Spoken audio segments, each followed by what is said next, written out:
Доброе утро, дорогая республика! На календаре 24 ноября, четверг. И сегодня, как и всю эту неделю, встречаю утро вместе с вами я, Дарья Анкехова. И вот что сегодня мы вам покажем. 24 ноября в России отмечается День моржа. Это мощный морской зверь, несмотря на внушительные размеры и грозный вид, является одним из самых уязвимых обитателей Арктики. И он сегодня нуждается в защите человека. И гостем в нашей студии в этот день станет председатель Федерации зимнего плавания Республики общества Саха-моржи Николай Сафронеев. И у нас есть такие моржи в Якутии. Ведь именно в этот день Саха-моржи делают традиционное купание. Как это проходит, узнаем сегодня. Обязательно мы вам покажем наши постоянные рубрики «Моя профессия», «Пусть мама придет» и «Советы стилиста». Ну а во втором блоке нашего эфира мы поговорим о жилищно-коммунальных услугах, в частности, о задолженностях.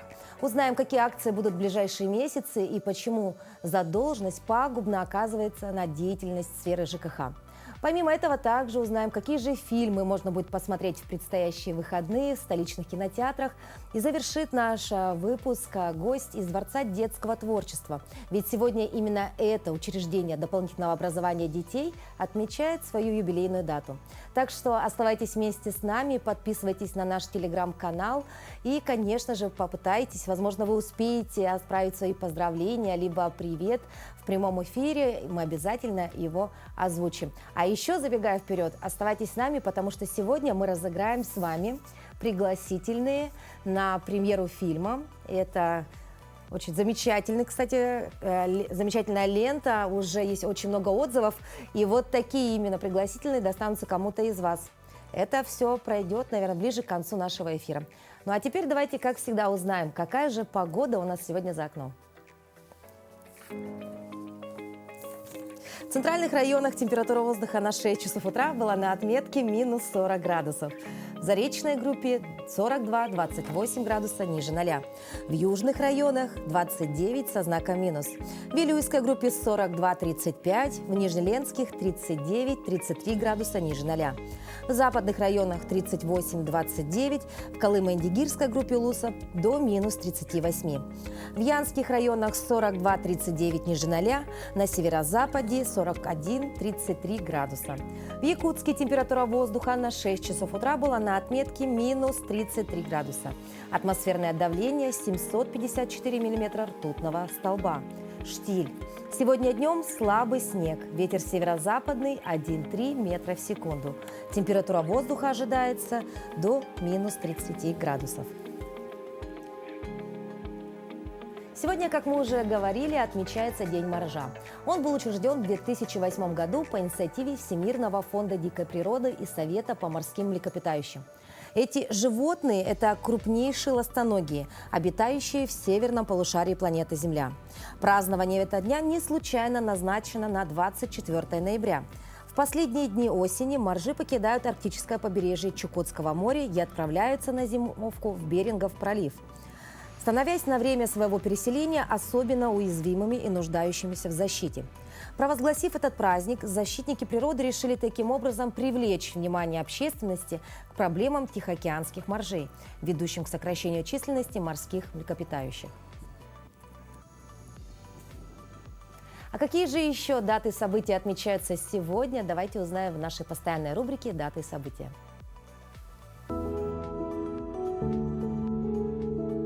На календаре 24 ноября.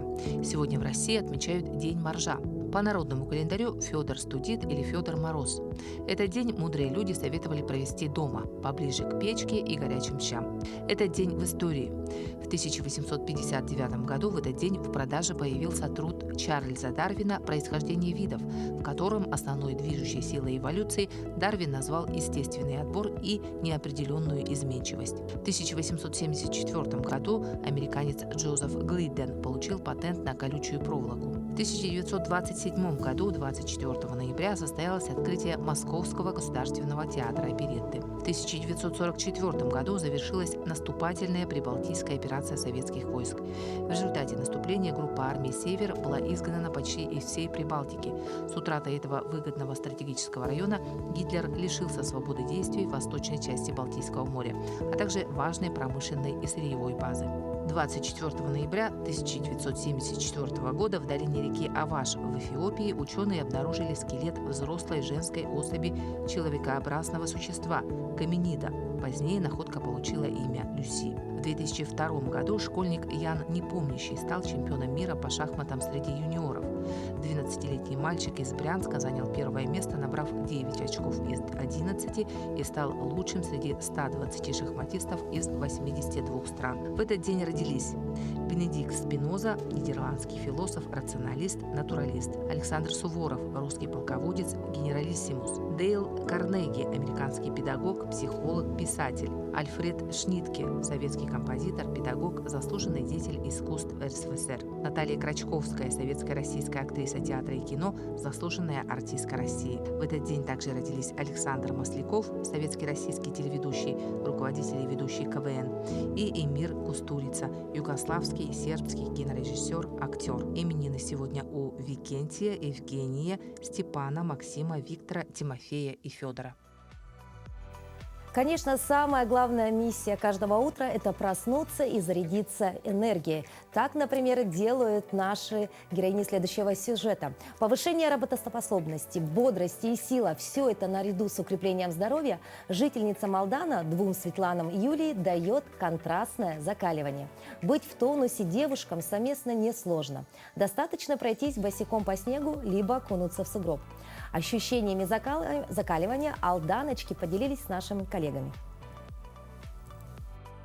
Ежедневные обтирания снегом для жительницы Алдана Светланы Хамидуллиной обязательны. Контрастным закаливанием девушка занимается уже 5 лет. Минус 33 градуса по Цельсию. Этот температурный минимум пока для Светланы является максимальным. Пожар по коже. Ну хотя терпимо, я вот стою, только руки мерзнут. Я обычно варежки еще надеваю. К обтиранию снегом Светлана пришла в прямом смысле босиком по сугробам. Приехав в Якутию из Амурской области, девушка поняла, что просто не может не ощутить, как снег загорается под стопами. В сентябре уже выпадает здесь снег, и лежит он потом 9 месяцев. Мягкий, пушистый, красивый. И у меня возникло прям желание, то есть ноги захотели в этот снег окунуться, походить, почувствовать, что это вообще такое, когда люди... моржи окунаются в прорубь или ходят босиком по снегу. Польза от снежных процедур, говорит Светлана, бесспорная. Закаливание благотворно сказывается на работе всего организма. Наряду с бодростью и повышением работоспособности идет укрепление иммунитета. Ходила босиком по снегу 3 года подряд и заметила, что простудными заболеваниями я перестала болеть. То есть ровно 3 года абсолютно не испытывала на себе этого, хотя иммунитет у меня слабый. И раньше я несколько раз в год простудными заболеваниями хватала на себя.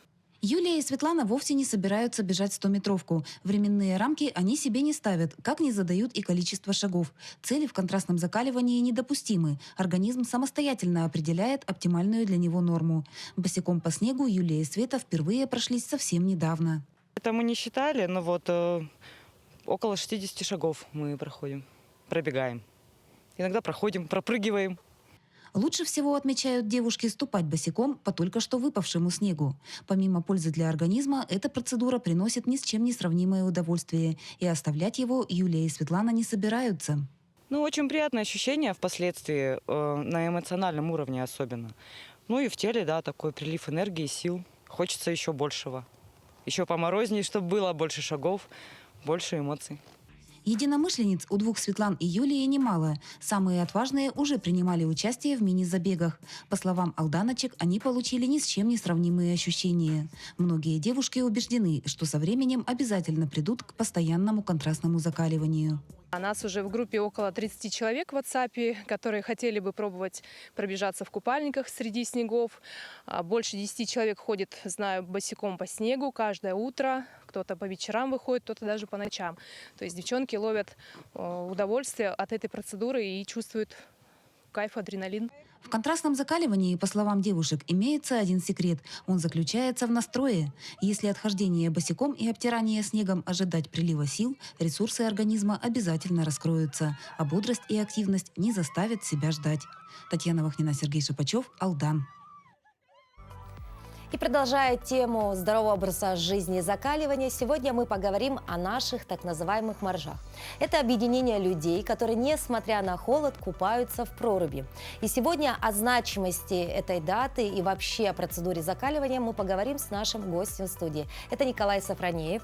Он является председателем Федерации зимнего плавания Республики Саха-Якутия Саха-Моржа. Николай, доброе утро. Доброе утро. Давайте Доброе немножечко утро. вспомним историю, вообще, когда появился первый морж в республике. Ну так, потихонечку кто-то начинал, наверное, очень давно, 25 лет тому назад, кто-то 30 лет тому назад. Ну, закаливание, оно всегда не имеет границ, можно сказать. Я сам в детстве с 8 класса начал. То есть сейчас, вот как объединение, как вот федерация появилась когда? Федерация появилась в 2018 году, когда в 2017 группа моржей ко мне примкнула, и мы решили создать. Но сегодня для вас непростой день. Сегодня традиционно вы устраиваете такое некое купание, да? Или это маленький заплыв, как это правильно назвать? Ну, у нас каждый день идет моржевание, каждый день в проруби. Ну, а сегодня чем отличается этот день? Ну, посмотрим, если там будет чердак, который делают, лед берут, то мы плаваем. Если нету, то в проруби. В проруби. А в это время вообще обычно вот температура максимальная, помните ли вы в ноябре, вот самая максимальная температура была какая? Ну, где-то так же, под 40 там бывает. Под 40 бывает. Да. И вы все равно купаетесь в этой температуре? Ну, все равно, потому что даже когда зимой было 58, мы все равно купались. 58, Да. минус 58 Да, вы да. купаетесь. Да. Сколько человек примерно сейчас вот в вашей федерации? Ну, на WhatsApp примерно сидят где-то человек под 40, но чисто купающихся где-то больше 20. Больше 20? Да. И больше все-таки мужчин или женщин? Ну, мужчин, конечно, больше. Мужчин больше, да? Ну и женщины, мы видим сейчас, да, присутствуют в вашем таком сообществе, да? Да. Но вот здесь вы просто, значит, да, закаливаетесь. Это один вариант, а другой вариант это уже купание, правильно? Или все, кто в вашем сообществе, должны обязательно окунуться? Ну, должно так. Должно быть так? Должно быть так. Ну, если, наверное, не с первого раза, да, или с первого раза все могут? Не, конечно, с лета. Подготовка идет чисто с лета. То есть вы начинаете готовиться Да. с лета? Да, Вот так вот. обязательно, да. Да, хорошо. Спасибо большое, да, Николай, что посетили наш утренний эфир. Мы поздравляем вас сегодня с праздником. Ну Спасибо. и, конечно, желаем вам здоровья. Спасибо. Мы сейчас прервемся на короткую паузу, а позже обязательно вернемся в эфир.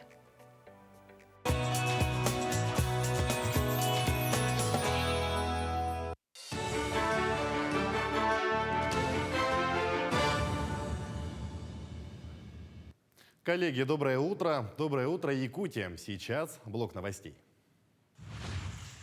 К 390-летию Вилюйска 2 улицы города полностью заасфальтируют. Работы включают замену дорожного основания с устройством асфальтобетонного покрытия, установку наружного освещения, 5 светофоров и пешеходного ограждения.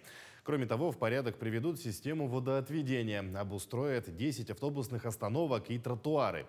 Напомним, трасса Вилюй стала федеральной в 2007 году.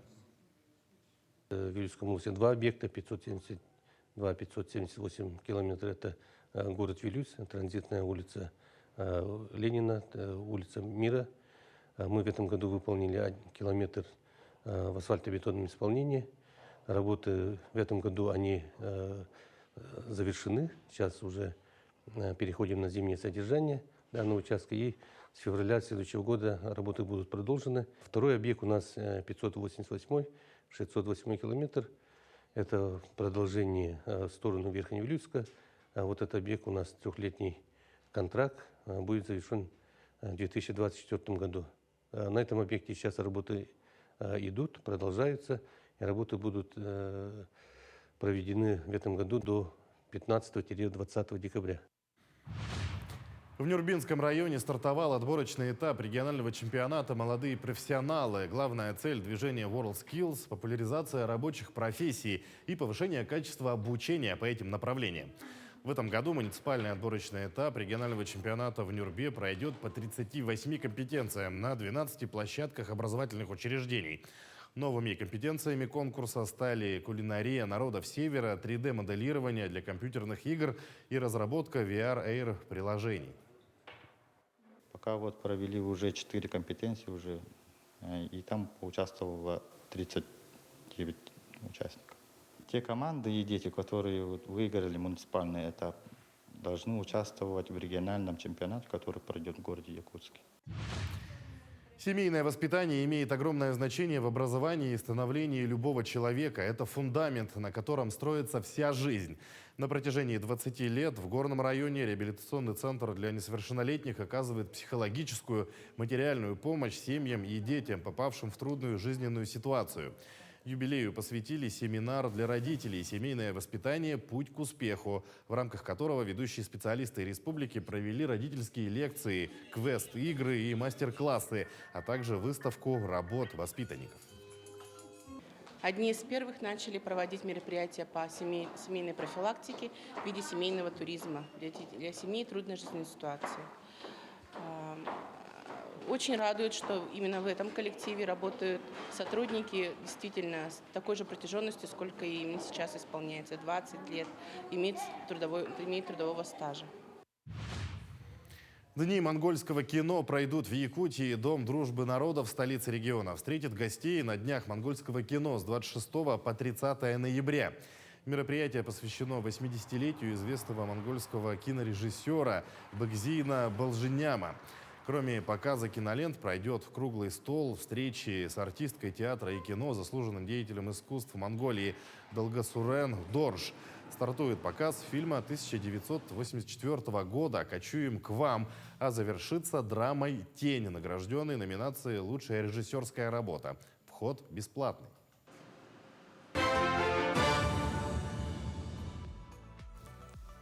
Мы благодарим наших коллег из новостного отдела, но другие наши коллеги сегодня проходят курсы подготовки военных корреспондентов в Российском университете спецназа. Это наши любимые Александр Хавренко и Петр Шестаков. Значит, ребята у нас в составе группы и автоколонны проходят курс тактической подготовки и особенности перемещения в опасном районе.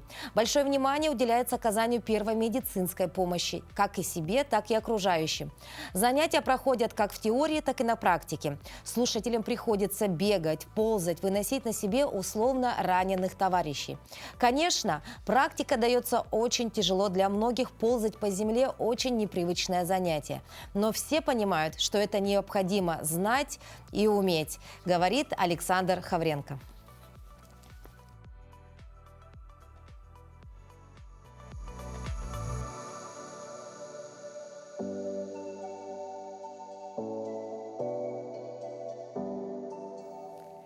Мы, конечно, гордимся нашими коллегами, переживаем за ним, держим с ними связь, но и, как вы видите, все с ними хорошо, они проходят обучение, и я думаю, эти навыки обязательно останутся у них навсегда, и это полезное дело. Ну а сейчас переходим к розыгрышу, о котором я говорила в начале нашего эфира. Сегодня мы разыгрываем пригласительные на 2 человека на киносеанс премьеры «Беги Кыгымыт», что означает в переводе «Наша зима». Условия розыгрыша просты.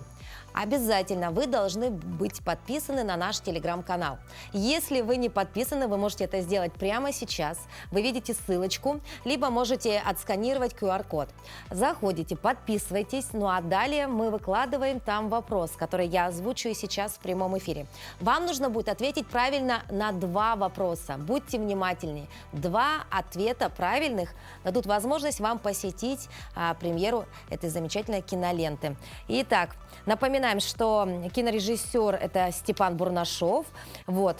Какая же первая кинокартина была у Степана Бурнашова? Я думаю, это несложно будет найти и в средствах массовой информации. Ну а если вы любите якутское кино, вы должны об этом знать.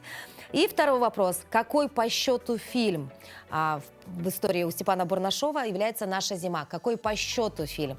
2 ответа всего. Вопрос это есть у нас в телеграм-канале, поэтому если не успели меня понять, можете прочитать. И, конечно же, отправляйте 2 правильных ответа. В принципе, вы можете, возможно, где-то может быть, отгадать, если не знаете какой-то ответ. Главное, попробуйте, почему бы нет. Итак, еще раз, какая первая кинокартина была у Степана Бурнашова? И, соответственно, какая по счету «Наша зима»? Итак, дерзаем, в конце эфира обязательно подведем наш итог. Тем временем с 1 декабря в России повысится стоимость ряда жилищно-коммунальных услуг. Однако предельные тарифы ограничат рост цен на 9%. Об этом рассказал доцент кафедры статистики Российского экономического университета имени Плеханова Ольга Лебединская. Изменение стоимости затронет холодную и горячую воду, электроэнергию, тепло, газ и твердые коммунальные отходы. По ее мнению, платеж за ЖКУ не должен стать больше величины инфляции. В среднем платежи на одну семью из 3 человек поднимутся на 324 рубля. ФАС заверили, что будут отслеживать необоснованные повышения цен свыше установленного лимита в 9%.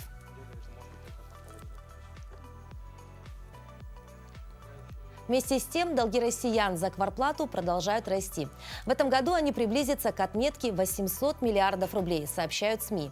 И сегодня о тех самых задолженностях якутян за ЖКУ и насколько они пагубно влияют на сферу ЖКХ в целом, мы поговорим с нашим гостем в студии. Это заместитель руководителя Департамента экономики, финансов и имущества и информатизации Министерства ЖКХ и энергетики Республики Саха-Якутия Полина Маноева. Полина, доброе утро. Доброе утро.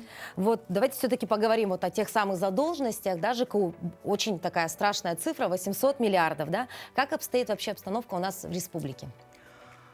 Просроченная задолженность населения за поставленные коммунальные услуги достигла у нас в республике такой большой цифры, как 7 миллиардов рублей.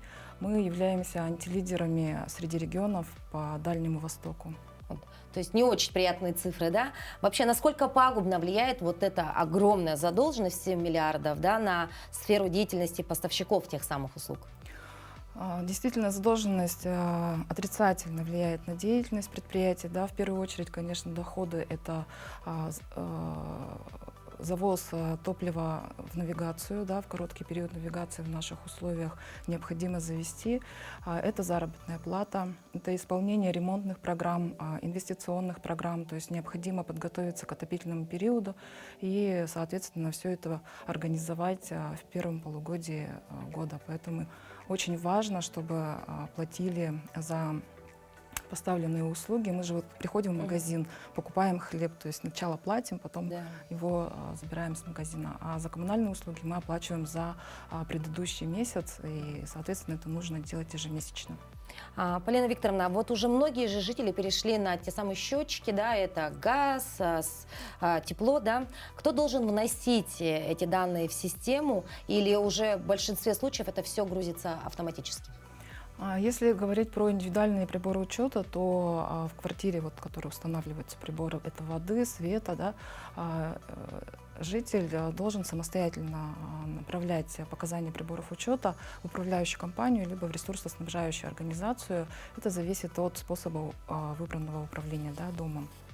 А касательно счетчиков тепла устанавливается общедомовой счетчик. Здесь уже управляющая организация сама снимает показания приборов учета. Кроме этого, по индивидуальным приборам учета есть такие называемые умные, да, приборы учета, которые автоматически передают данные, но это зависит от прибора. То есть, если такое установили, то, соответственно, это можно организовать. То есть варианты есть, да, либо сами сдаем, либо автоматически. Самое главное сдавать те самые показатели, да? А как не накопить пени? И если уж задолжали, какие есть варианты все-таки списать, возможно, их, либо уменьшить размер пени? Пени начисляются у нас с 31-го дня просрочки. Далее там ставка рефинансирования установлена 1/300 за каждый день просрочки. И далее уже с 91-го дня ставка меняется, это 1/130. Поэтому рекомендуем, конечно же, не накапливать, потому что задолженность, если будет расти, соответственно, будут начисляться пени, и человеку будет сложно оплатить разово. Поэтому не рекомендуем, конечно же, долги накапливать, оплачивать ежемесячно. Но если случилась какая-то ситуация жизненная, да, обязательно нужно обратиться в управляющую организацию, там, ресурсоснабжающую организацию, чтобы как-то решить данный вопрос. Каждая ситуация рассматривается индивидуально, поэтому рекомендуем все-таки не держать, не накапливать. То есть бывают такие случаи, когда могут пойти навстречу, да, и, допустим, либо размер, да, пени уменьшить, либо вообще не начислить, да? Начисление в любом случае происходит, поэтому желательно не доводить до такой ситуации, но если что-то произошло, лучше не умалчивать и обращаться в управляющую компанию. Да. А какие-то акции будут в сфере ЖКХ в преддверии повышения цен? Акции вообще, конечно, нежелательно. Практика у нас, да, вот это вот акции. Люди ждут, когда акция начнется. Да, объявят день вот это прощения, да? И накапливают. А может быть, акции это и не случится. Поэтому желательно все-таки не ждать этих акций. Но на сегодня у нас фонд капитального ремонта по взносам объявил уже акцию до конца ноября. И если есть должники, желательно, конечно, вот обратиться. Да. И по городу Якутску АО «Теплоэнергия» тоже объявили до конца декабря такую акцию. А будут ли индексированы долги по новым тарифам? Нет, потому что долги, которые накопились ранее, они были начислены по действующему тарифу. Да? То есть если долг зафиксирован в декабре, он будет уже по новому тарифу. А так индексироваться, конечно, не будут. А если человек все-таки увидел на своих квитках, возможно, завышение цен на услуги, да, либо, может быть, он не согласен, да, с теми цифрами, которые на тех самых квитках отображены, да, что он должен делать в этом случае? В первую очередь необходимо обратиться в управляющую организацию, либо ресурсоснабжающую, то есть к тому лицу, кто начисляет. Да? И если все-таки здесь как-то не пришли к единому мнению, скажем так, можно обратиться в управление государственного строительного и жилищного надзора в республике. Это вот наш надзорный орган в сфере ЖКХ.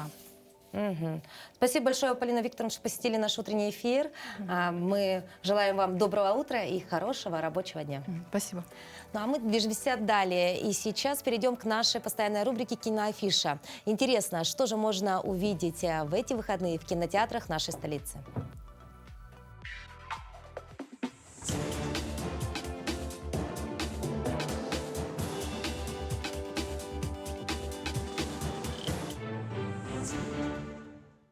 Доброе утро! Сегодня в кинотеатре «Лена» нас ждет продолжение дилогии хорроров «Поезд в Пусан» под названием «Корабль в Пусан».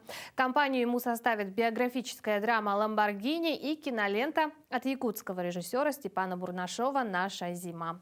И обо всем по порядку. «Корабль в Пусан», как покажется с первого раза, никак не причастен к известному зомби-экшену. Это южнокорейский боевик с элементами ужасов. Под прикрытием перевозки особо опасных преступников в порт Пусана доставляют секретный груз. Безопасность его транспортировки обеспечивает элитный спецназ. Когда заключенные захватывают судно, пытаясь добраться до ценного груза, оказывается, что на корабле есть сила пострашнее их. Чтобы попасть в Пусан, охранникам и особо опасным преступникам придется пройти через настоящий ад. Новая жанровая экшн-лента «Корабль в Пусан» отлично демонстрирует тенденции развития южнокорейского кинематографа. Дерзко, дико и захватывающе.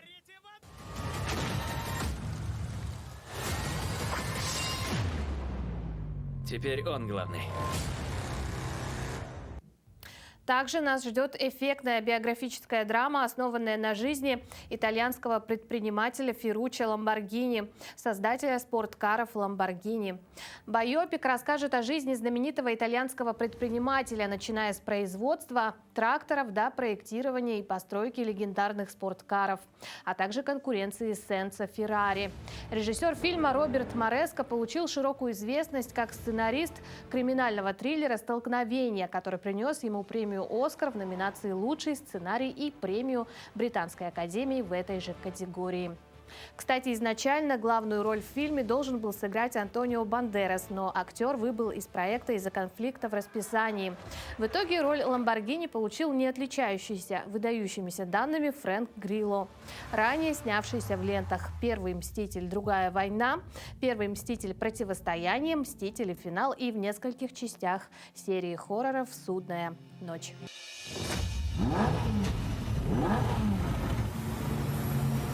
Ламборгини. Человек-легенда.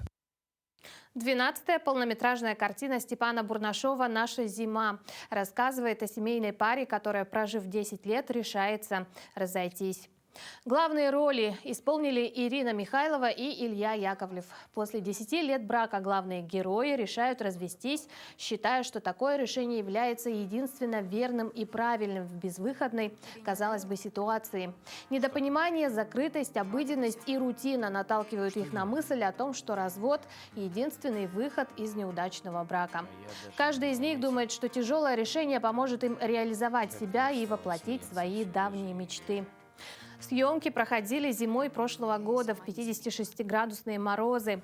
По словам режиссера, зима является символом отношений между главными героями, показывающим холодность и отстраненность по отношению друг к другу.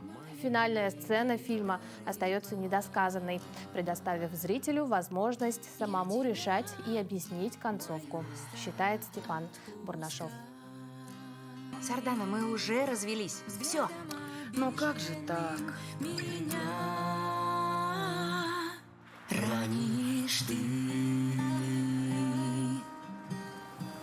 Напомню, что все эти фильмы вы можете посмотреть в кинотеатре «Лена» уже с этого дня. На этом у меня все. Желаю вам отличного настроения и приятного просмотра.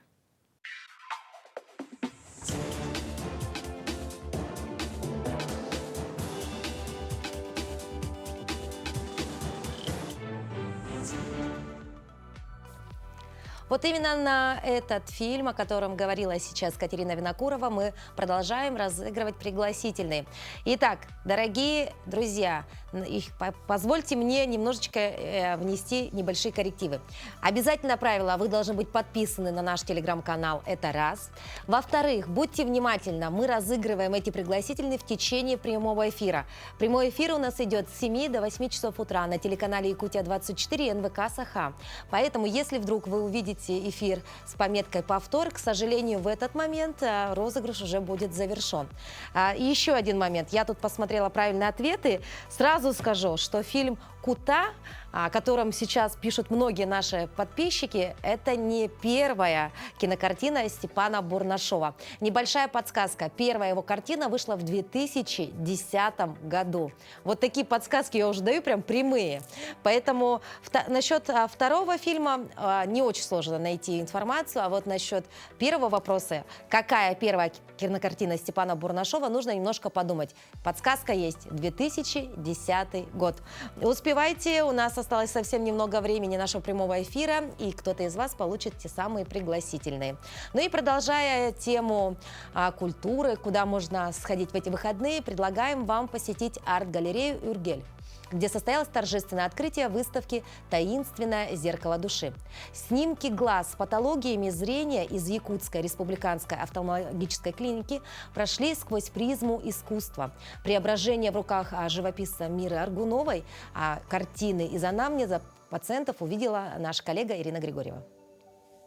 Глаукома, катаракта, глаза с сахарным диабетом стали предметом искусства. В этих картинах были использованы реальные медицинские снимки пациентов. Эти снимки долгие годы собирал лазерохирург Пантелеймон Аргунов, а художница Мира Аргунова использовала их в своих произведениях искусства. Эту картину смогут увидеть все, даже люди с нарушениями зрения. Глаза боятся, а руки делают. Именно с таким посылом художник Мира Аргунова решила претворить в жизнь смелую идею. Сложная коллаборация авангарда и живописи. Человеческий глаз стал предметом искусства.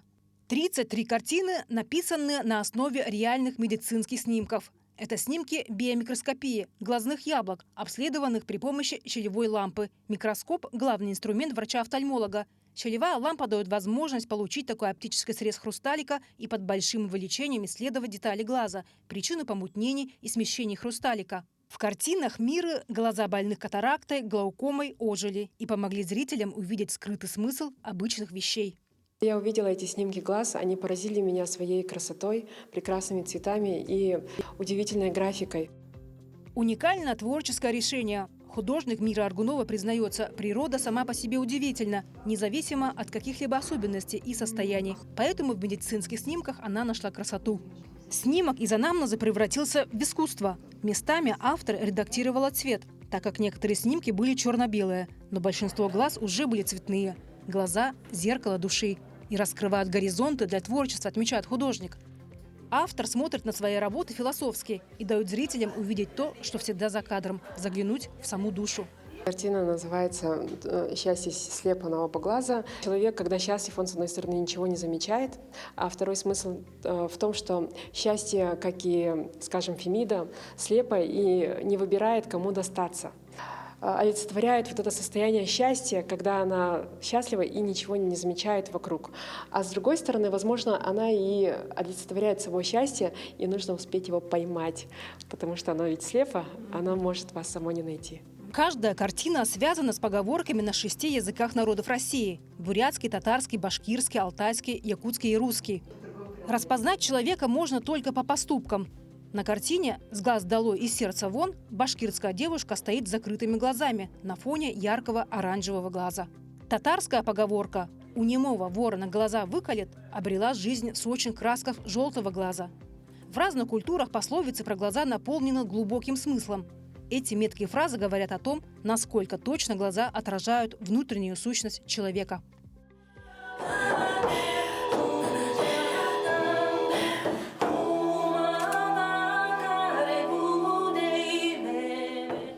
Персональная выставка Миры Аргуновой имеет инклюзивный компонент. Произведения смогли увидеть люди с проблемами зрения. Каждой картине сопутствует модель ее изображения из акрила, которую можно взять в руки и изучить по контурам и рельефам. Первые такие гости, видящие только сердцем, уже побывали на открытии выставки. Затрагивает тему инклюзивности, да, и затрагивает более какие-то глубинные, объединяющие народов, да, работы. И меня очень даже волнительно как-то, да, притянуло, как она умело работает, смешивая техники. В повседневной жизни мы используем много крылатых фраз про глаза, не задумываясь о заложенном в них смысле. Однако люди часто обращают внимание и комментируют чужие жизни, не замечая своих проблем. Эти картины позволяют по-новому взглянуть на вещи, увидеть их скрытый смысл и даже вдохновить других на смелые идеи. Коллаборацию очень сложно придумать, по идее. Ну, так Мира так хорошо придумала такую коллаборацию, но и в будущем это еще будет развиваться. На органы чувств можно рассчитывать, но иногда и они могут обмануть. В этом главный смысл выставки уникального мастера человеческих душ Миры Аргуновой. Ведь главный посыл ее творчества всегда один – красота внутри всего. Надо только это увидеть. Ирина Григорьева, Семен Семенов, Аял Петров, Якутск.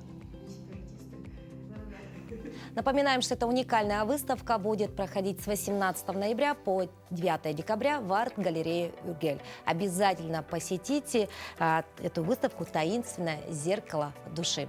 Ну а мы передаем слово нашим коллегам из новостного отдела.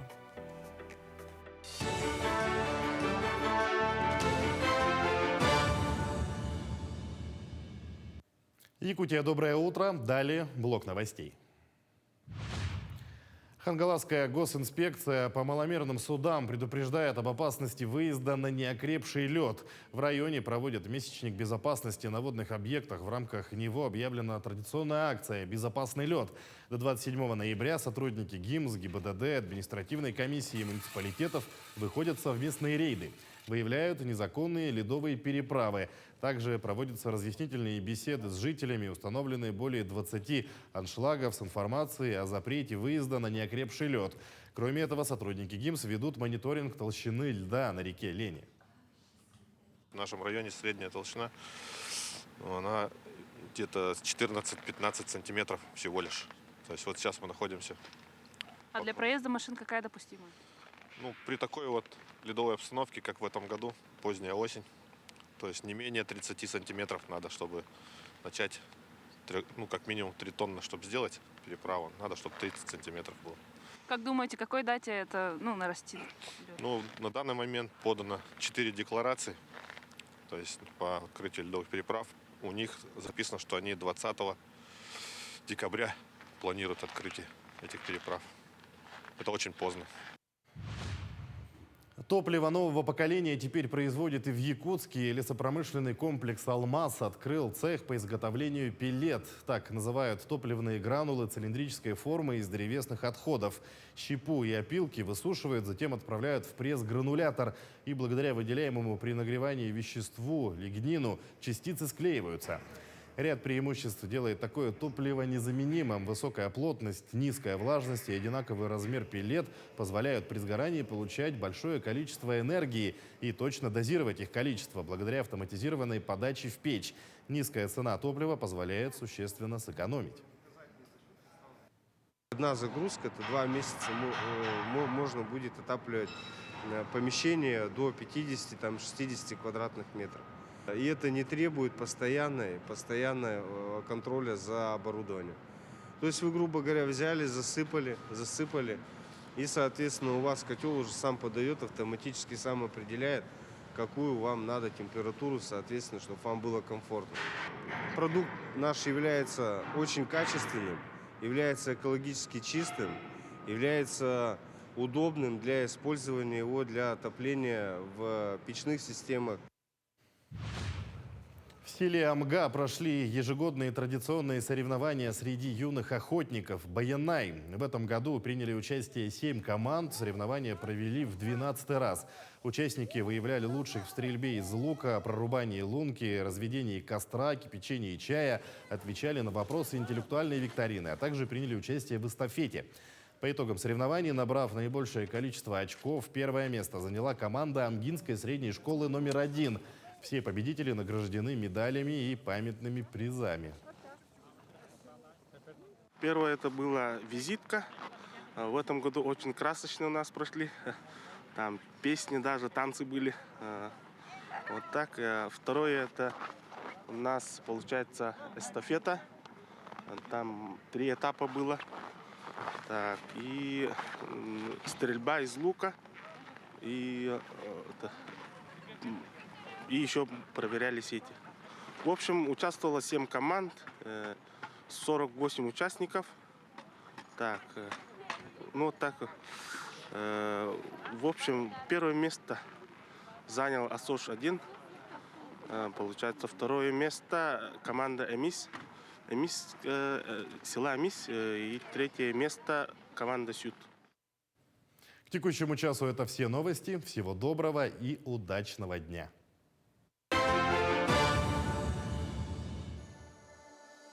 Сегодня отмечается еще одна знаменательная дата. 85 лет сегодня отмечает учреждение дополнительного образования – Дворец детского творчества. Наверное, многие жители нашей столицы прошли свое время через это учреждение, ведь именно здесь всегда были и есть дополнительные кружки, секции на любой вкус и желание, начиная от танцев, заканчивая плетением. И сейчас мы вам покажем сюжет, где немного расскажем об истории становления Дворца детства и о людях, которые трудятся здесь вот уже много-много лет и создают детям праздник, воспитывая в них чувство патриотизма и любовь к искусству. Каждый ребенок – творец, а помогают ему раскрывать свои творческие способности в любимом всеми юными горожанами Дворце детского творчества. Впервые он распахнул свои двери перед детворой в далеком 1937 году и именовался как Дворец пионеров и школьников. Располагался в небольшом деревянном доме на проспекте Ленина и вмещал около 150 детей. Спустя некоторое время получил большую популярность и в 60-е переехал в здание по улице Кирова. Ныне это театр юного зрителя. Здесь и началась история Элеоноры Терешкиной длиною в более чем 50 лет. Я пришла в школьные годы и в течение 10 лет позанималась по многим направлениям, во многих кружках, выбрала свою профессию. И, в принципе, вот это первое мое, как говорится, 10 лет посвящены Дворцу пионеров. Получив образование, Элеонора Николаевна устраивается на работу уже во Дворец детства к легендарной Фаине Иннокентьевне Авдеевой. Она меня с радостью приняла, так как она меня уже знала, воспитанница Дворца. И вот с тех пор я уже работаю до сих пор. Теперь уже наш дворец называется Дворец детского творчества. И такой у нее задор был. Она весь зал поднимала. Она всех сожгала. Бесконечная благодарность звучит в словах нашей героини в адрес бессменного директора, женщине без преувеличения, всю жизнь посвятившей дворцу, которая до последнего оставалась хранительницей всех добрых традиций. Одной из которых – новогодние сказки. Пожалуй, никогда не было ничего более традиционно новогоднего для детей республики. Я как раз тогда ходила в танцевальный кружок. У меня преподаватель была Глазман Мария Михайловна. И вот выступления, на елках мы принимали участие. Разные образы были. Там и снежинки, и пушинки, и зверюшки. Нам тогда было очень интересно. Мы как будто бы даже жили здесь. Во дворце как-то все дружили. И для нас это действительно была сказка. Хотя это работа. Это очень такой труд самоотверженный, как говорится, потому что играть на сцене, может быть, и не каждый сможет, но, тем не менее, вот это именно сплачивало, и дружба была такая, что до сих пор сохранилась, и мы, кружковцы, общаемся до сих пор друг с другом. В общем, очень много воспоминаний связано с Дворцом пионеров. Фаина Иннокентьевна всегда мечтала о новом здании, где было бы уютно заниматься детям. Своим боевым и напористым характером в начале 80-х она добилась строительства нового корпуса и большого современного актового зала, в который по сей день, как и много лет назад, на любимые кружки и занятия спешат мальчишки и девчонки под руководством талантливых педагогов. Человек проводит на работе большую часть своего времени. Может быть, это даже уже стал родным, коллектив стал родным. Это как родной дом. Я прихожу сюда, как к себе домой. Мне спокойно, мне радостно работать. Как говорится, и крыша над головой есть, и творчество есть, и дети радуют. Хочется, конечно, пожелать вот нашим педагогам творческих, способных детей. Но, в принципе, из каждого ребенка можно сделать звездочку. Так пусть больше звезд зажигается на нашем дворцовском небосклоне. За 85 лет тысячи детей прошли через этот дом. Теплый, уютный, дружеский. Где всегда с радостью встречают. Где удивительные педагоги позволяют научиться чему-то новому. Многие выпускники дворца стали архитекторами, артистами, музыкантами. Уверены, что и сегодняшние выпускники, и последующие поколения также займут достойное место в жизни. Катерина Винокурова, Григорий Охлопков, Якутск. Сегодня отмечает юбилейную дату у нас в гостях Татьяна Иванова, которая является директором этого замечательного учреждения. Доброе утро. Доброе утро. Татьяна, во-первых, принимайте поздравления обязательно. Вся республика поздравляет Дворец детского творчества с 85-летием. Большое спасибо, Дарья. И мне хотелось бы воспользоваться моментом и поздравить наших коллег, ветеранов, выпускников, наших родителей, конечно, наших дорогих ребятишек с 85-летием Дворца детского творчества имени Фатии Иннокентьевны Авдеевой. Вот такое замечательное начало, да. Ну и, конечно, как всегда, когда отмечаются любые юбилейные даты, необходимо подвести некий итог. Вот с какими показателями сегодня вы встречаете эту знаменательную дату? Как вот в репортаже уже было сказано, 24 ноября 1937 году впервые открыл свои двери тогда Дом пионеров. Сейчас нам 85 лет, мы Дворец детского творчества имени Фатии Иннокентьевны Авдеевой.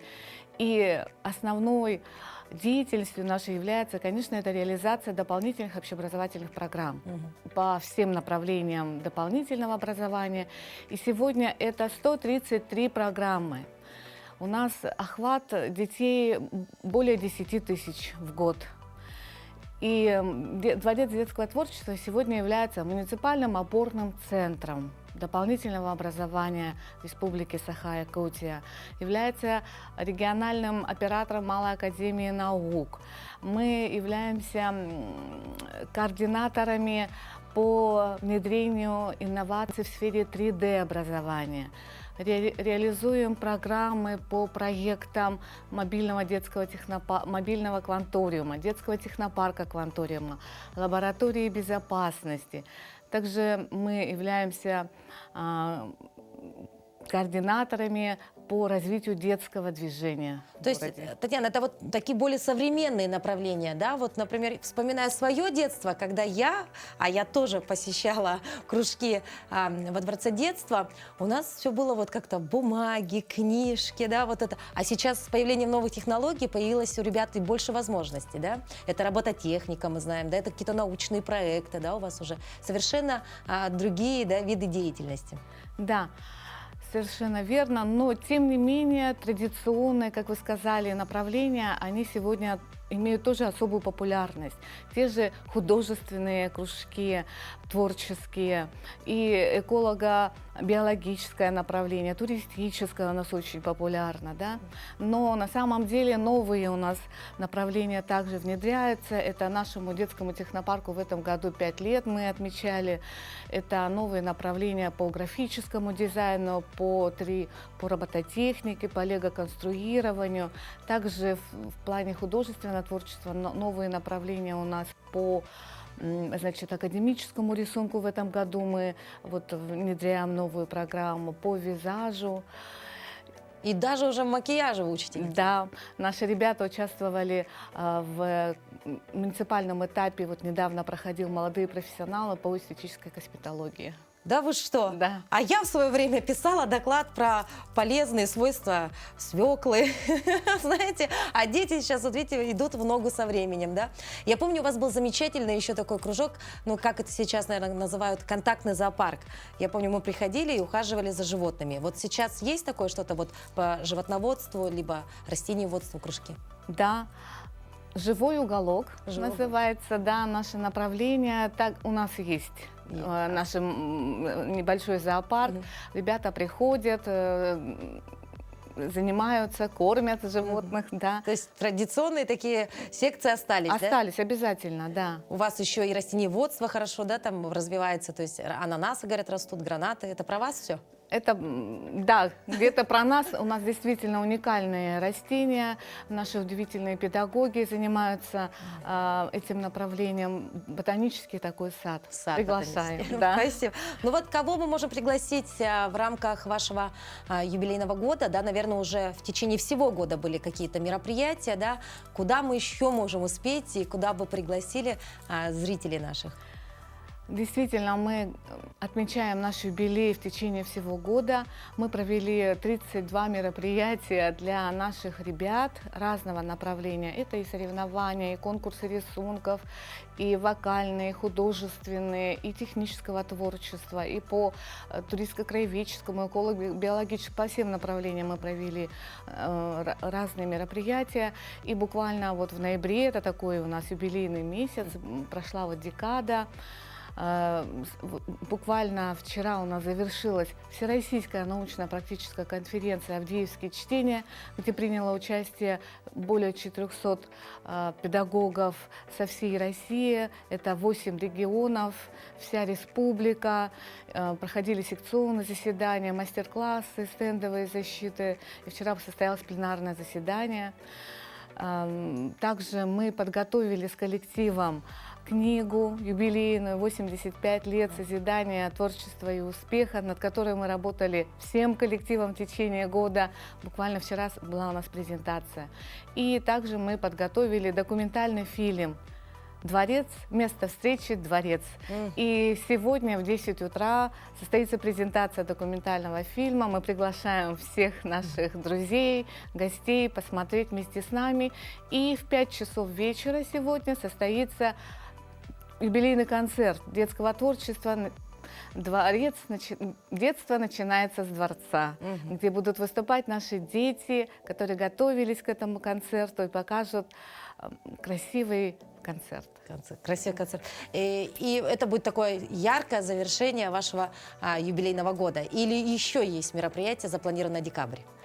Это сегодня, именно 24 ноября 1937 года, открыл свои двери Дом пионеров, как я сказала. Поэтому сегодня у нас юбилейный день, и завершается он юбилейным красивым концертом. Да. Спасибо большое, Татьяна, за ваш такой вот позитив, за ваш труд, за вашу любовь к детям. Ну и, конечно, я уверена, что те самые благодарные выпускники – это и есть лучшая ваша награда, улыбки на лицах детей. Ну и спасибо за то самое дополнительное образование, которое именно благодаря вам и вашим специалистам сегодня доступно для многих жителей нашей столицы. Спасибо, С Дарья. праздником вас! Спасибо. И вот такой позитивной ноте, и мы бы хотели завершить наш эфир, но мы же помним все о том, что сегодня мы разыгрывали вот такое замечательное пригласительное. Есть у меня победители. Есть один победитель, кто ответил правильно, простите, пожалуйста. Итак, это Татьяна, абонент у нее заканчивается до номера на 5091. Татьяна, мы поздравляем вас, вы правильно ответили. Ну и, конечно, многие, наверное, хотят знать правильный ответ. Итак, правильный ответ звучит следующим образом. Какая первая кинокартина Степана Бурнашова, которая вышла в 2010 году? И это картина «Мечтать не вредно», 2010 год.